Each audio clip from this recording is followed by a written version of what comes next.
Hello everyone, welcome to the first practice session for the UPSC CSAT 2025 जो कि आपका examination है on May 25th। ये पहला प्रैक्टिस सेशन है and since this is the first one तो मैं आपको एक बारी ब्रीफिंग दे देता हूँ कि हम लोग इस साल के लिए कितने प्रैक्टिस सेशंस प्लान कर रहे हैं। So we are planning somewhere around 30 practice sessions. Every day आपको ये प्रैक्टिस सेशंस मिलेंगे जो कि मोस्ट एक्सपेक्टेड टॉपिक्स के क्वेश्चन से कवर्ड रहेंगे। मैं ये कोशिश करूँगा थ्रू दीज प्रैक्टिस सेशंस कि मैं विथ एवरी क्वेश्चन आपको उनका डिटेल्ड एनालिसिस प्रोवाइड कर पाऊँ, डिटेल्ड सोल्यूशन प्रोवाइड कर पाऊँ, सो दैट अगर आप सिर्फ ये प्रैक्टिस सेशंस करके चले जाते हो तो at least you will have some confidence regarding your CSAT examination. So that is our target. But हाँ, यहाँ पे मुझे आपका भी हेल्प चाहिए। आपके एंड पे आपको क्या करना है कि आपको इन प्रैक्टिस सेशंस को ज़रा सीरियसली देखना है। जो लोग इसे यूट्यूब पे देख रहे हैं, आपको अपने एंड पे जब भी एक नया क्वेश्चन पॉप करता है आपकी स्क्रीन पे, आपको उसको पॉज करना है और टाइमर रखना है मैक्सिमम 2 मिनट्स का। इसको 2 मिनट्स के अंदर आपको सॉल्व कर लेना है। Then obviously you can see the solution and move ahead. या तो आप ऐसा कर सकते हो या फिर आप एक बार में सारे क्वेश्चंस को सॉल्व कर लो, फिर एक साथ सारा सोल्यूशन देख लो। This is what is needed from your end. But हाँ, यहाँ पे टाइमिंग इज़ इम्पॉर्टेंट। आपको इनको टाइमिंग के साथ करना है एंड आई वुड एडवाइस कि आप एक नॉर्मल सा क्लॉक सामने रख लो और उससे ही फॉलो करो चीज़ों को। चलो स्टार्ट करते हैं with the first practice session and question number 1। A question from data sufficiency. आप देख सकते हो पिछले 2-3 सालों पे last year and last to last year you had 10 questions from data sufficiency. Data sufficiency is just a format of asking question. ये format consist करता है of question, statements and then option set. आपको हमेशा question को start करना होता है by reading the question वाला स्टेटमेंट। यहाँ पे आपसे पूछा ये जा रहा है how many students are there in the class. एक और डेटा गिवन है, क्या है वो data? Abhishek ranks 9th in the class. Abhishek ranks 9th in the class. अगर ऐसा कुछ भी गिवन होता है, इसका ये मतलब होता है कि this ranking is from the top. जैसे 1 2 3 अगर आपने लिखना स्टार्ट करा तो अभिषेक की रैंक 9th पे है। ओके, आपसे पूछा जा रहा है what is the total number of students in the class. ठीक है, स्टेटमेंट 1 से क्या ये आंसर हो सकता है, इस पे ज़रा काम करते हैं। That is how you approach data sufficiency. Statement 1 को इंडिविजुअली देखो, आंसर करने की कोशिश करो। आंसर हो गया तो टिक मार्क लगाओ, नहीं हुआ तो क्रॉस लगाओ। Approach, his friend got 35th rank which is the last rank. तो how many students are there in the class? अगर 35th rank is the last rank then obviously there are 35 students in total.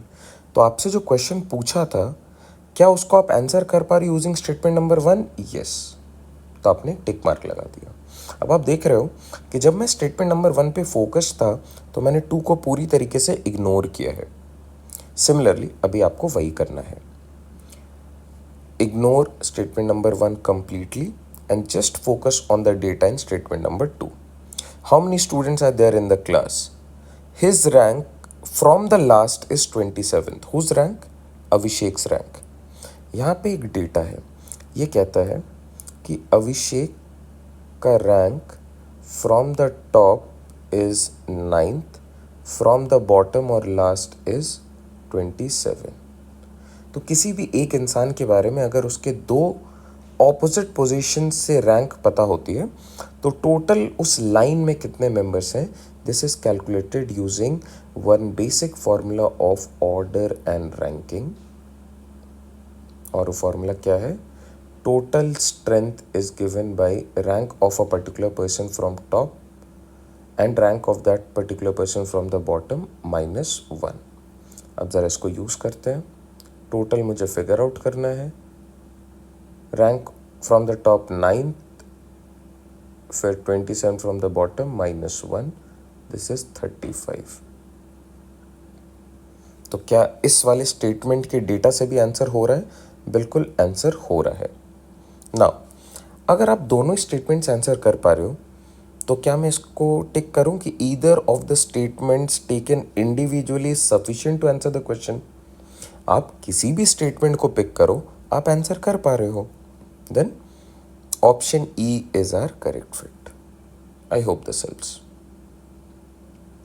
Question from divisibility rule, part of number system. इस type के question कुछ पूछे जा रहे हैं, देखते हैं इनको सॉल्व करने का अप्रोच क्या है। अब आपको दिखेगा यहाँ पे बेस है 81, यहाँ पे बेस है 3। इसको देख के आपको ये आइडेंटिफाई करना है कि जो स्मॉलर बेस है, क्या आप इसको लार्जर बेस को इसके फॉर्म में कन्वर्ट कर सकते हो। Yes, 81 is basically 3 to the power 4। तो अगर मैं 81 को रिप्लेस करके लिख दूँ 3 टू द पावर 4, तो यहाँ पे होल ब्रैकेट में 3 आएगा प्लस 3 टू द पावर 15। अब ये बन जाएगा 3 to the power 4 into 3 12 plus 3 to the power 15। यहाँ पे 3 12 टाइम्स है, यहाँ पे 3 15 टाइम्स है मल्टीप्लाइड। क्या मुझे इन दो वैल्यूज़ में एक कॉमन वैल्यू दिख रही है which is 3 to the power 12। तो अगर मैंने 3 टू द पावर 12 को ही कॉमन ले लिया, बाहर कर दिया, तो यहाँ पे कुछ भी नहीं बचा, that means we are left with 1।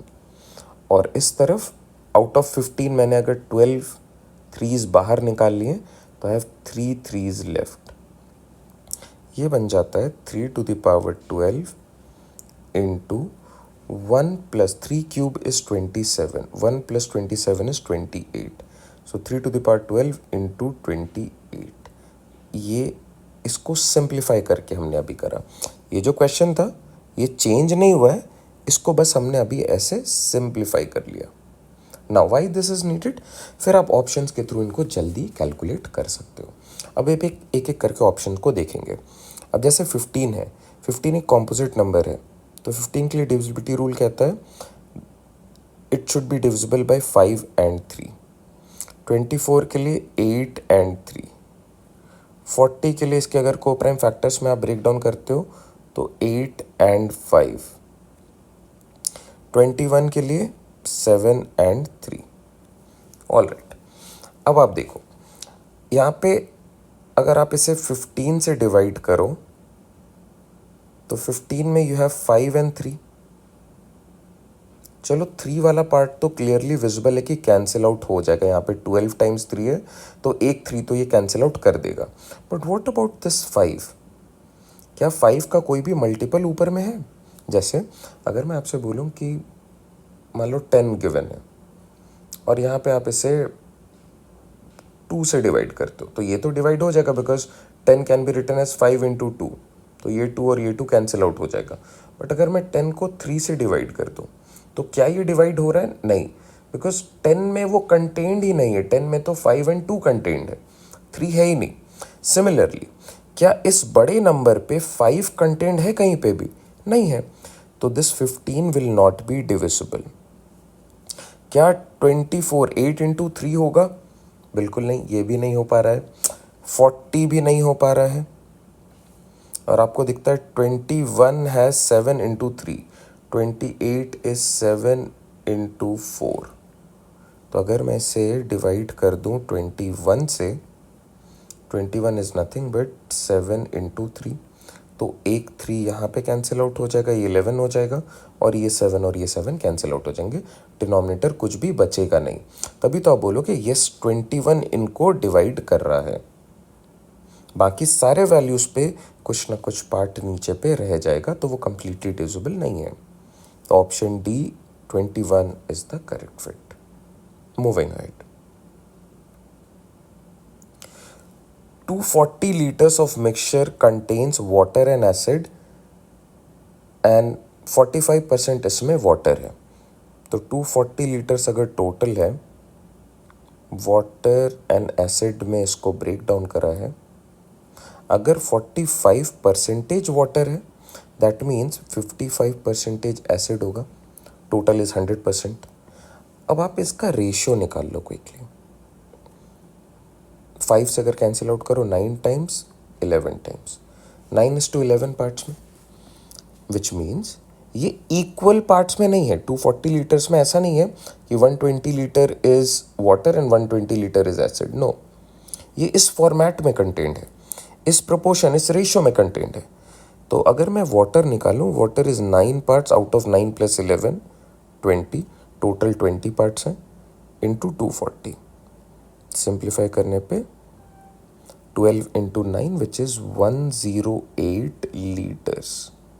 अगर 108 लीटर्स वाटर है तो 240 minus 108 we get 132 litres of acid. Okay, क्या गिवन है? How many litres of water must be added so that the acid forms 30% of the resultant mixture. अभी ये जो part आपके पास बना हुआ है, इसमें आपको एक्स्ट्रा वाटर ऐड करना है, और वाटर ऐड करने से क्या बनेगा, ये जो प्रोपोर्शन है इनका, या रेशियो जिसमें ये कंटेंट है, वो चेंज हो जाएगा। इस बारी एसिड 30% हो जाएगा, which means water should be 70%, और इनके बीच का जो रेशियो है वो 7:3 हो जाएगा। अब आपको तो वाटर ऐड करना है, because it's clearly says how many litres of water must be added. Acid तो जितना इनिशियली था उतना ही है, and we know exact amount of acid is 132 litres. तो क्या मैं इस रेशियो से ऐसे इसको डिनोट कर सकता हूँ कि 3 units of the ratio is equal to 132 litres, और 1 unit of this ratio is 132 by 3 liters which is 44 liters। अगर 1 यूनिट की वैल्यू 44 लीटर्स है तो 7 यूनिट्स की वैल्यू कितनी होनी चाहिए? 7 unit should be 7 into 44 which is 308 litres. तो वाटर एक्चुअली में यहाँ पे होगा 308 लीटर्स, और एसिड कितना है वो तो सेम है 132 लीटर्स। अब आप देख पा रहे हो देयर इज एन इंक्रीमेंट। ये 108 लीटर ही वाटर था आपके पास, बट ये 308 क्यों बन गया? बिकॉज क्वेश्चन में कह रहा है कि आपने कुछ वाटर ऐड करा है। तो कितना ऐड करा होगा? You must have added 200 litres. 200 litres add करने पे ये 308 लीटर्स बन जाएगा। Option A is the correct fit. I hope this helps. Question from the topic mixtures and alligation, part of ratio। आगे बढ़ते हैं। अगेन एक सिमिलर एंड पे ही डिविजिबिलिटी का क्वेश्चन है। आपको आता है कि कैसे इसको स्टार्ट करना है। आप देख पा रहे हो 3 टू द पावर 51 इन सब में प्रेजेंट है, तो आप 3 टू द पावर 51 को कॉमन ले लो। जैसे आप ये करते हो तो इससे आपने 3 टू द पावर 51 को ही कॉमन ले लिया, तो यहाँ पे कुछ नहीं बचा, यू गेट 1। नेक्स्ट में आपने 3 टू द पावर 51 बाहर निकाला है, तो ये 3 टू द पावर 1 बच गया। Next 3 to the power 2, next 3 to the power 3। अब ज़रा इनको सिंप्लीफाई कर लेते हैं। 1 + 3 + 9 + 27, 9 और 1 10, 3 और 1 27, 30। 3 टू द पावर 51 इंटू 40। तो इसको जब मैंने सिंप्लीफाई करा, ये कुछ ऐसा दिखा। ओके, अब ये क्लियरली आप देख पा रहे हो दिस इज 351 टाइम्स, एंड 40 में आपको 8 और 5 मिलते हैं। क्या 7 इसमें कहीं पे भी कंटेंड है? 7 इसमें कहीं पे भी कंटेंड नहीं है, तो ये 7 से डिविजिबल नहीं होगा। क्या ये 40 से डिविजिबल है? एग्जैक्टली अगर आप इस पूरे वैल्यू को 40 से डिवाइड करो तो ये डिविजिबल है। क्या ये पूरा नंबर 24 से डिविजिबल है? चेक करते हैं। 24 इज 8 इंटू 3, और 40 को मैं लिख सकता हूँ 8 इंटू 5। अब आप देख पा रहे हो एक 8 और एक 8 कैंसिल आउट, एक 3 और यहाँ पे 51 3s हैं, तो ये भी कैंसिल आउट। 24 में कुछ भी नहीं बचा, that means 24 is also dividing this. तो कौन सा करेक्ट ऑप्शन होगा? Any 2 of these, option D is the correct fit. Moving ahead, last question for the set. आप देख पा रहे हो जानबूझ के मैंने कुछ ऐसे क्वेश्चन रखे हैं जो हाईली रेपिटेटिव हैं। अगेन एक डेटा सफिशिएंसी का क्वेश्चन है। देखते हैं इसको अप्रोच क्या है। आपको मैंने इनिशियल क्वेश्चन में भी बता दिया है। आप एक बार इसको खुद से ट्राई करो, जल्दी से कमेंट करो इसका क्या आंसर आ रहा है। क्वेश्चन नंबर 5 का आंसर आप क्विकली कमेंट करो पहले, फिर हम लोग सोल्यूशन देखते हैं। चलो, I hope you have done this. There are 5 numbers as A, B, C, D and E. अब आपसे क्वेश्चन ये पूछ रहा है, ये तो डेटा था, क्वेश्चन क्या पूछ रहा है, is the number D greater than E? तो इस क्वेश्चन की लैंग्वेज से मुझे ये समझ में आ रहा है, मुझे बस इसको यस और नो में आंसर करना है। अगर ग्रेटर है तो मैं बोलूँगा यस, अगर मुझे डेटा यूज़ करके ये समझ में आ गया कि ये D इससे छोटा है तो मैं बोलूँगा no. In both of the cases the question is answerable. ठीक है, अगर मैं यस और नो तक जा पा रहा हूँ तो ये आंसरेबल है। अब देखते हैं ज़रा क्या गिवन है। A is greater than B only. इसका क्या मतलब है, A is greater than B only? B only given है क्या? दैट मीन्स अगर मैं इनको order wise top to bottom arrange करूँ तो A B से बड़ा है और B सबसे छोटा है। A is greater than B only का मतलब ये है कि B is the smallest value, but इसमें कहीं पे भी D या E के बारे में बात ही नहीं हुई है। तो क्या सिर्फ इस एक स्टेटमेंट से आप आंसर कर पा रहे हो? नो। अब आपको इस पूरे डेटा को इग्नोर करना है, सिर्फ इस पे फोकस करना है। A is lesser than C only. A C से सिर्फ छोटा है तो C A से बड़ा है। एग्जैक्टली टॉप पे होगा C। अब यहाँ पे भी D और E के बारे में कोई बात नहीं हो रही है, तो मैं इस पर्टिकुलर स्टेटमेंट से भी सिंगल हैंडेडली से आंसर तो नहीं कर पा रहा हूँ, लेकिन यहाँ पे कीवर्ड था ओनली। ओके, अब जब ऐसा कभी भी होगा आपके साथ कि आप दोनों स्टेटमेंट से इंडिविजुअली आंसर नहीं कर पा रहे हो, only then you are suppose to combine both the data. ये कब कंबाइन करोगे? When you get single handedly both cross. तो now you have to combine these two data. अब मुझे ये दिख रहा है कि A is greater than B only and A is lesser than C only. ये ओनली कीवर्ड यहाँ पे ये इंडिकेट कर रहे हैं कि A से कोई बड़ा नहीं है, एक ही बड़ा है C, और A से सिर्फ एक ही इंसान है जो छोटा है। But what about these 5 numbers A, B, C, D, E? अगर मैं इनको प्लेसमेंट करूं तो ये तभी पॉसिबल है अगर D और E इसके साथ वाले लेवल पे है। मतलब D and E and A all three are the same numbers, तभी तो ये सिनारियो पॉसिबल हो पाएगा ना कि A is greater than B only and A is lesser than C only. अब is the number D greater than E? No, the number D is not greater than E, it is same as E। क्या आप इसे answer कर पा रहे हो? Yes, you are able to answer this as no with the data because both of them are equal. तो अगर आपसे पूछा क्या इससे ये बड़ा है, नो, इससे ये बड़ा नहीं है। You are able to answer this combine करने के बाद। Statement 1 and 2 put together are sufficient to answer the question. Option C is the correct fit. I hope this helps. Data sufficiency का जो अप्रोच है उसको आप डेवलप करने की कोशिश करो, because this year also we are expecting around 8 to 10 questions, जिसमें से मैं ये एक्सपेक्ट करके चल रहा हूँ कि आप 5 से 6 क्वेश्चंस तो बना ही लोगे अगर आप इन प्रैक्टिस सेशंस को अच्छे से अटेम्प्ट करते हो। चलो, I hope this helps. What was your score? Please mention your scores. Thank you everyone, take care, happy learning.